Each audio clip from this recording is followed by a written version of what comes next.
Конечно же, Нотр-Дам-де-Пари будет восстановлен. Обычные люди со всего мира отправляют свои пожертвования.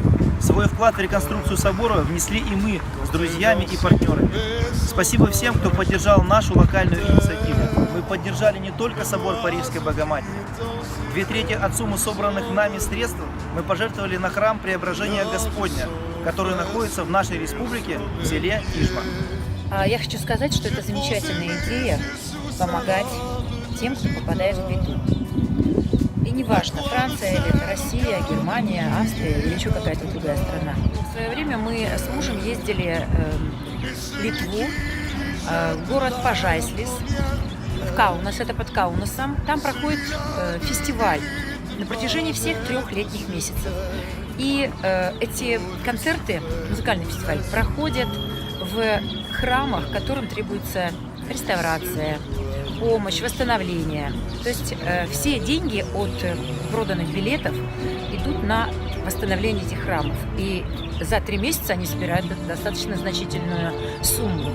И закрытие этого фестиваля проходит на территории Пажайслисского монастыря женского. Прямо на улице собирается симфонический оркестр, приезжают самые знаменитые оперные певцы, и люди прямо на траве с одеяльцами, со стульчиками, там, не знаю, по-всякому они сидят.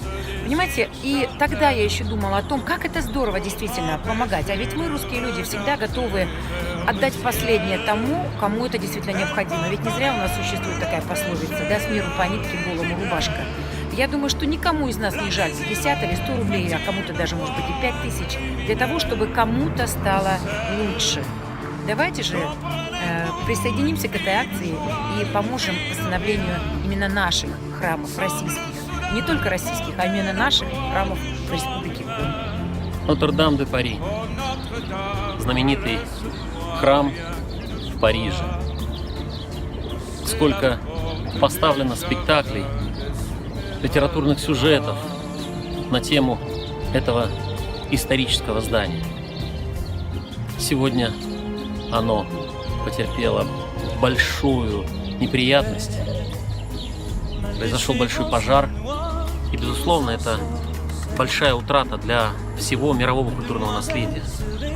И я лично с большим удовольствием перевел небольшую сумму денег на восстановление этого храма, парижского храма.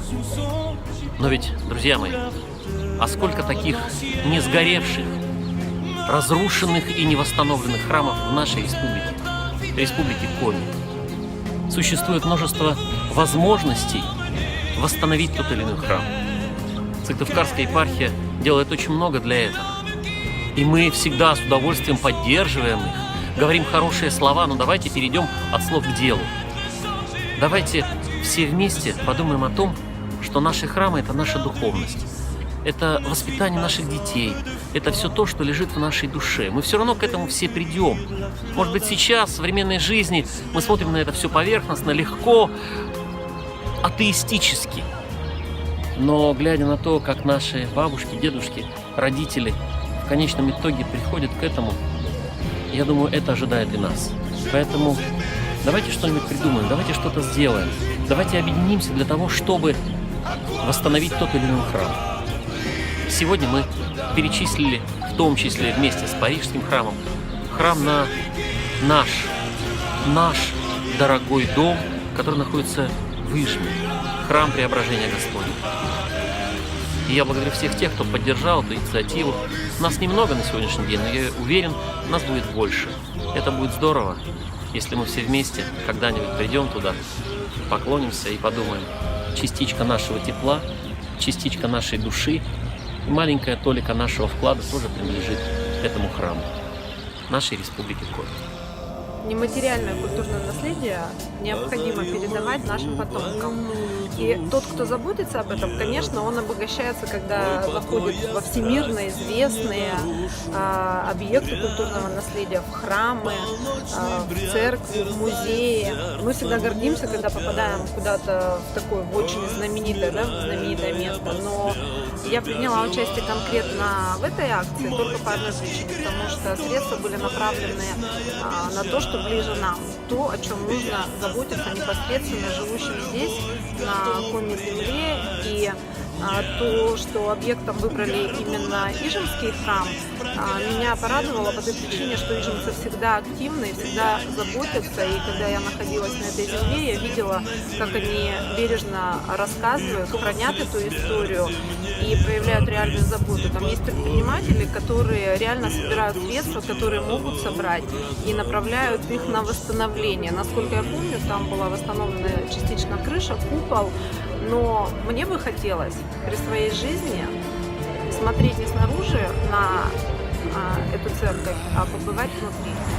Эта акция была мною поддержана, поскольку мне, как координатору проекта «Историческая память», важно как сохранение общемирового культурного наследия, так и в особенности памятников культуры, которые находятся непосредственно в нашей республике Коми и зачастую нуждаются даже больше в поддержке и в благоустройстве. Мы сегодня с партнерами и друзьями не только присоединились к мировому сообществу, поддержавшему Нотр-Дам-де-Пари, но большую часть средств направили на восстановление и реконструкцию памятника регионального значения Ижемского храма Преображения Господня. И это может сделать каждый из нас. Событие с Нотр-Дамом-де-Пари показало, что есть единение в народе, и это дало очень хороший толчок для того, чтобы люди объединились и стали помогать памятнику старины. Такое плохое, конечно, событие в Париже помогло и нам обратить внимание на наш Ижемский храм Преображения Господня и позволил нам объединиться и помочь, и собрать некоторые средства для помощи в восстановлении этого храма. Безусловно, каждый из нас, каждый, наверное, человек в мире слышал о трагедии, которая произошла с великим легендарным собором Нотр-Дам-де-Пари во Франции. Многих эта трагедия, безусловно, потрясла. Недаром практически всем миром сейчас оказывается благотворительная помощь по восстановлению этого собора. Решили не пройти стороной и мы, но для меня, как основателя группы, как основателя проекта «Коми Спорт», важнее то, что мы параллельно решили поддержать и наш храм Ижемский, который нуждается, я бы сказал, даже еще больше, чем Нотр-Дам-де-Пари, в деньгах, которые пошли на восстановление, на ремонт. Почему это важно? Ну, во-первых, потому что это все-таки наш храм, наша земля. Во-вторых, то, что мы должны не забывать о культурных объектах, которые тем более близки к нам, к каждому человеку, живущему в республике Коми. Да, так получилось, наверное, что катализатором, для такой вот акции стал именно всемирно известный собор. Но я считаю, я даже, наверное, уверен, что в будущем нам такие катализаторы не потребуются. И мы, как и все, наверное, жители республики Коми, будем еще больше уделять внимание культурным объектам, находящимся на территории нашей с вами малой Родины. Поэтому давайте их поддерживать всегда, не дожидаясь каких-либо трагических событий. И не Мадонне я молюсь, а ей одной. Стой, не покидай меня, безумная мечта. В раба мужчину превращает красота. И после смерти мне не обрести покой. Я душу дьяволу продам за ночь с тобой.